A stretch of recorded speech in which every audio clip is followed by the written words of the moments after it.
Hello students, now today we are on the last topic from chapter 9, force and laws of motion, and this is for class 9 students. So in this previous videos, in the previous classes we have discussed about all the previous topics of this chapter related to force, balanced and unbalanced forces, Newton's first law of motion, Newton's second law of motion, Newton's third law of motion, and now we are on the last topic of this chapter, and this topic is conservation of momentum. Means what is the actually law of conservation of momentum? Okay, देखिए जो law of conservation of momentum या principle of conservation of momentum है वो Newton के third law of motion से related है. ठीक है, यानी इसमें जैसे हम जानते हैं कि न्यूटन का थर्ड लॉ ऑफ मोशन क्या कहता है, there is a reaction for every action, right. तो एक्शन और रिएक्शन एक दूसरे के इक्वल होते हैं लेकिन अपोजिट डायरेक्शन में लगते हैं, राइट. तो इसमें हम क्या देखते हैं, यह एक एग्जाम्पल के जरिए मैं आपको समझाने की कोशिश करता हूँ. देखिए यहाँ पे दो ऑब्जेक्ट्स हैं और ए और बी ये दो ऑब्जेक्ट्स हैं. इसमें ए ऑब्जेक्ट का जो मास है m1 और उसकी जो इनिशियल वेलोसिटी है वो u1 है, और बी ऑब्जेक्ट जिसका मास m2 है और इनिशियल वेलोसिटी u2 है, ये दोनों एक दूसरे के तरफ आ रहे हैं. ठीक, ए ऑब्जेक्ट एक हैवी ऑब्जेक्ट है a1, यानी ए ऑब्जेक्ट का जो m1 मास है वो बी ऑब्जेक्ट के m2 मास से ज्यादा है, यानी ये बी के मुकाबले ज्यादा भारी है.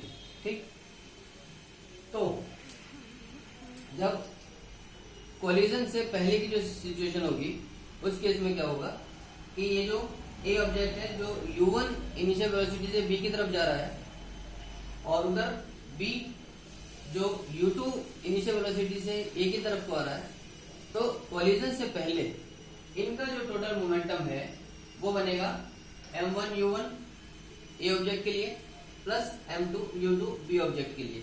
ठीक है, तो ये बिफोर कोलिजन उनका मोमेंटम है दोनों ऑब्जेक्ट्स का मिला के.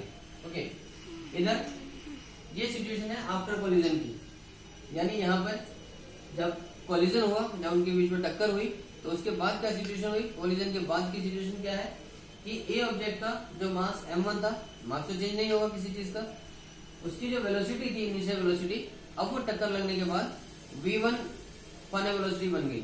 ठीक है, क्योंकि वेलोसिटी में चेंज आएगा, टक्कर लगने के बाद वेलोसिटी में डेफिनेटली चेंज आएगा. तो इसलिए जो इनिशियल वेलोसिटी पहले u1 थी ए ऑब्जेक्ट की, अब वो यहाँ फाइनल वेलोसिटी v1 हुई कोलिजन के बाद. इधर जो बी ऑब्जेक्ट था जिसका मास m2 था, m2 मास का मास m2 ही रहेगा, और उसकी जो इनिशियल वेलोसिटी u2 थी वो यहाँ पर फाइनल वेलोसिटी v2 बन गई. और क्योंकि m1 यानी ए ऑब्जेक्ट बी से भारी था, मैंने आपको बताया, तो उस केस में ये जो डायरेक्शन होगी बी ऑब्जेक्ट की, ये भी उसी डायरेक्शन में होगी जिस तरफ वो भारी ऑब्जेक्ट यानी ए ऑब्जेक्ट जा रहा था. ठीक है, तो इसलिए आप देख सकते हैं दोनों एरो यहाँ इस आफ्टर कोलिजन वाली सिचुएशन में एक ही साइड में दिखाए गए, यानी जो बी ऑब्जेक्ट है जो हल्का है कंपेरेटिवली ए के मुकाबले, वो उसी की डायरेक्शन में शिफ्ट हो जाएगा टक्कर लगने के बाद. ओके, ये हम देख चुके पहले कि एक सेम फोर्स से एक्सीलरेशन हल्के ऑब्जेक्ट में ज्यादा आता है ना. अपने पिछली क्लास में पिछले टॉपिक में हमने समझा था कि अगर एक सेम फोर्स का लगाया जाता है दो अलग अलग ऑब्जेक्ट्स के ऊपर जिनका मास अलग अलग है, तो जो ऑब्जेक्ट हल्का है जिसका मास कम है वो उसी फोर्स से ज्यादा एक्सीलरेट हो जाएगा, और दूसरा ऑब्जेक्ट जो ज्यादा मास का है वो उतने ही सेम फोर्स से कम एक्सीलरेट हो पाएगा. ठीक है, तो क्योंकि बी का मास m2 कम था m1 से, तो इसीलिए ये बी जो है वो ए वाली की ही डायरेक्शन में शिफ्ट होगा, उधर की तरफ मूव करने लगेगा टक्कर लगने के बाद. और उस केस में उसका कोलिजन के बाद जो मोमेंटम होगा उन दोनों का total m1 v1 plus m2 v2, right. देखिए अब ड्यूरिंग कोलिजन टक्कर लगने के दौरान क्या होता है, जो F1 आप यहाँ देख रहे हैं, ये F1 उस ए ऑब्जेक्ट के द्वारा लगाया गया फोर्स है जो बी ऑब्जेक्ट पर वो लगा रहा है. अब क्योंकि मास में चेंज आना नहीं है, ओके, और जो वेलोसिटी है वो चेंज हो रही है, यानी एक्सीलरेशन में डिफरेंस आएगा. जब change rate of change of velocity acceleration होता है, तो इसका मतलब वहां एक्सीलरेशन में डिफरेंस आया दोनों के. ठीक है, तो हम एक एक करके दोनों केस को कंसिडर करते हैं। पहले केस में हमने क्या देखा कि जब ए ऑब्जेक्ट F1 फोर्स लगा रहा होता है कॉलिजन के दौरान बी ऑब्जेक्ट के ऊपर, तो उस केस में फॉर्मूला जो F equal to m into a formula है, उसमें वैल्यूज क्या चेंज होगी कि m2 ये बी ऑब्जेक्ट का मास इंटू, अब ए की जगह पे क्या लिखेंगे क्योंकि ये अब एक्सीलरेशन आ गया यहाँ पे, तो v2 वेलोसिटी हो गई बी की, इनिशियल वेलोसिटी इसकी u2 थी, तो v2 minus u2 upon t। ठीक है, तो ये हमारी फर्स्ट इक्वेशन आई फर्स्ट केस में, जहां हमने दिखाया कि जो ए ऑब्जेक्ट है, जो भारी ऑब्जेक्ट है जिसका मास ज्यादा है बी से, वो F1 फोर्स लगा के इस तरीके से एक्सीलरेशन कॉज करता है, क्रिएट करता है बी ऑब्जेक्ट के अंदर। ठीक है, दूसरी कंडीशन में अब हम जानते हैं, क्योंकि न्यूटन का थर्ड लॉ ऑफ मोशन यही कहता है कि इक्वल और अपोजिट फोर्सेस लगते हैं दोनों ऑब्जेक्ट्स के ऊपर, लेकिन अपोजिट डायरेक्शन में। तो जो F2 यहाँ आप देख रहे हैं, ये उस बी ऑब्जेक्ट के द्वारा ए पर लगाया गया फोर्स है। ठीक, तो F2 क्या करेगा, F1 का मास यहाँ भी चेंज नहीं होना, तो जो ए ऑब्जेक्ट में जो एक्सीलरेशन आएगा उसकी भी वेलोसिटी चेंज हो गई है, क्योंकि उसने भी इक्वल और अपोजिट फोर्स लगाया है। ठीक है, तो उसकी फाइनल वेलोसिटी v1 माइनस इसकी इनिशियल वेलोसिटी u1 और डिवाइडेड बाय t। ये बनी हमारी सेकंड इक्वेशन F2 के लिए।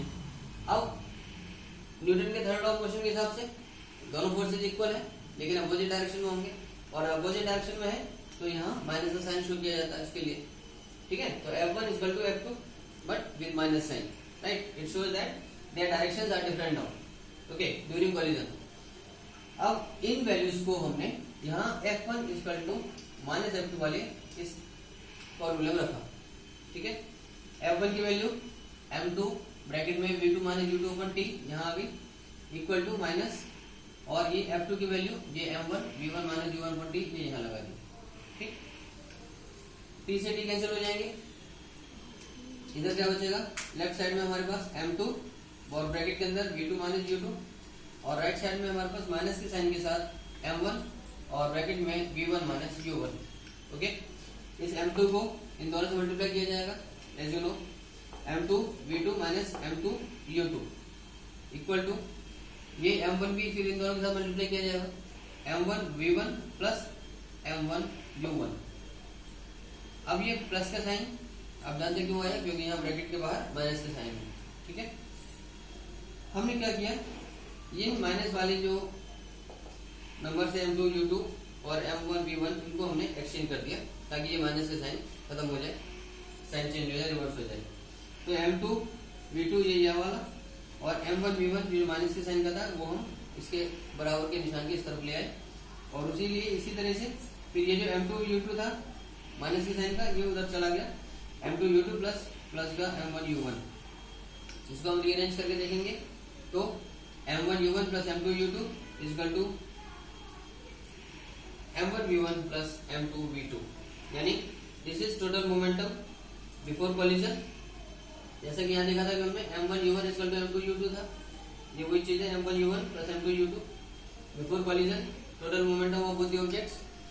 उधर after collision total momentum m1 v1 plus m2 v2, और ये दोनों बराबर है, यानी इस तरीके से हम कह सकते हैं कि momentum can neither be created not destroyed. Okay, तो इस तरीके से अब ये प्रूव हो गया कि मोमेंटम हमेशा कंजर्व रहता है, और इसका एप्लीकेशन आप देख सकते हैं रॉकेट्स के केस में, जेट एरोप्लेन्स के केस में।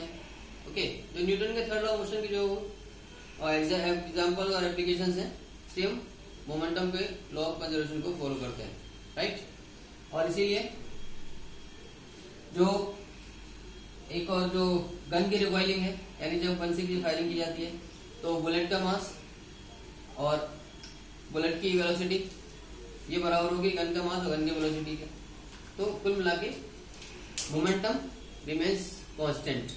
Okay, it is neither created not destroyed, and this is only the law of conservation of momentum. Mass और वेलोसिटी का प्रोडक्ट ये सेम रहता है, मास में चेंज नहीं आएगा, लेकिन वेलोसिटी कम और ज्यादा हो सकती है, बट वो जो टोटल है दोनों ऑब्जेक्ट्स के केस में, उन दोनों का मोमेंटम का जो सम है, जो टोटल है, वो हमेशा बराबर रहता है, इक्वल रहता है। So guys, just with this topic we have completed our chapter 9 force and laws of motion. Thank you. God bless you. Keep watching videos. Keep sharing with your friends. And take care of yourself. Stay home. Stay safe. God bless you.